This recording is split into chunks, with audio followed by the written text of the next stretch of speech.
Hey everybody, we're going to talk through the second part of Chapter 11 notes. So we're going to start with inequality and just talk about some of those, I don't want to call them small, but I think things that maybe as a culture, especially in the United States, that we feel are small issues, but actually can be bigger issues, and then some big issues that women face. So, one of the most common kind of insults for men, for boys, is about, comparing a man to a woman. And this shows kind of that everyday inequality that I think if you would say this is something we really need to change, people would be like, oh, that's stupid, whatever. But to basically put women and girls as something less than men, right? To say it's a boy needs to man up, or they're being a little girl when they cry, or they're playing like a woman, whatever. That type of thing may seem small, but it really instills that inequality in the heads, especially of children, and that can have a lasting impact. There's been a lot of research on that, so I think it's something that needs to be taken more seriously than it is. Healthcare is an inequality issue. Women's problems are taken less seriously than men's. There's a lot of different examples, maybe some we'll talk about later. That male doctors are less likely to take women seriously. They're just being hysterical. They're making things up. If they have certain pains, if something isn't shown on an initial test, even sometimes just to get testing can be very difficult for women. And that's something that needs to be explored. Then education. Women attend colleges more than they ever have before, which is good. But a lot of degrees have gender tracking. Essentially, women fall into certain degrees, men into certain degrees. That's something that's been kind of around for a while, but isn't something that's been broken away from. Women are less likely to hold doctorates than men. So things like engineers. Generally, women don't get those degrees when women are obviously fully capable of that. So it's something that needs to be looked at a little bit more and explored. Let's go on to the next slide here. So let's talk about the workplace, right? We've talked about the gender pay gap before. It exists. Though it's gotten closer over the year, it's kind of leveled off in terms of being reduced. Since it's kind of been brought up and attacked to try to, minimize the gap between male pay and women pay in similar jobs, the goal has been to reduce that, right?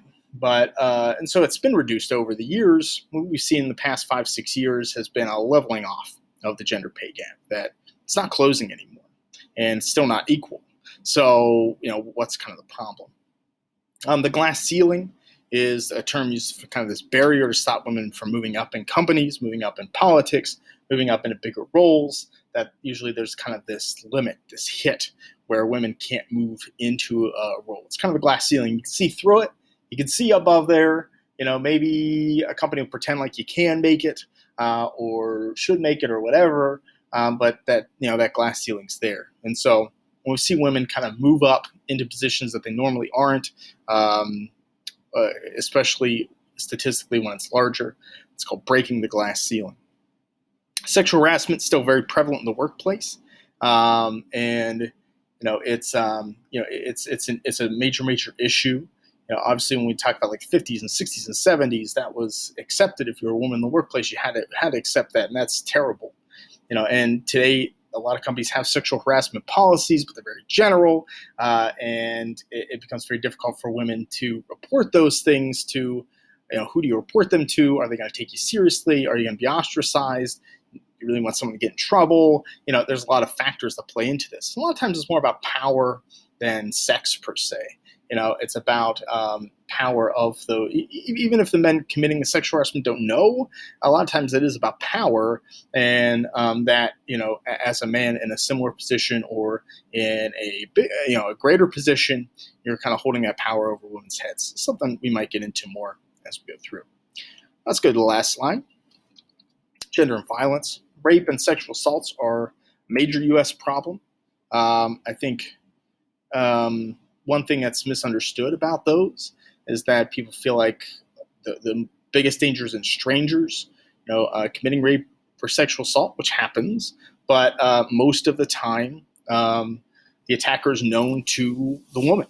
It may not be someone that's super close, but an acquaintance, a friend, that can definitely happen. And so, we've really run into a major issue today of,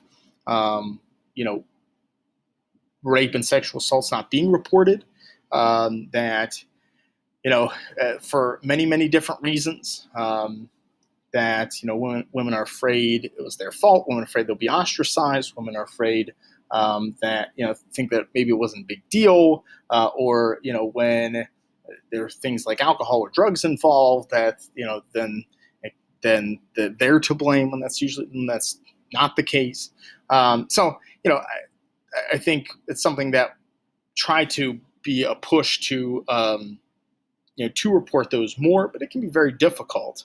And then oftentimes in rape and sexual assault cases, especially if they're reported later, it becomes even if they're not reported later, even if they're reported when they happen, there becomes a lot of who to be believed, and that's why leaning to believe those that report those things, that can take strength, and that can be important to encourage that to happen.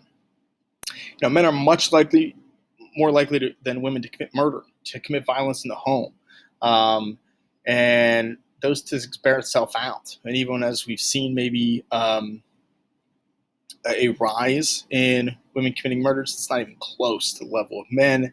And so, what's the solution to that problem? And I think a lot can be separating, violence and masculinity.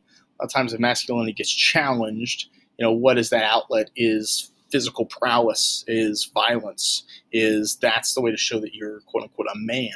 And that's something, that might need to be looked at culturally. So we'll explore a lot of these more as we go through. Thank you so much, and I'll talk to you soon.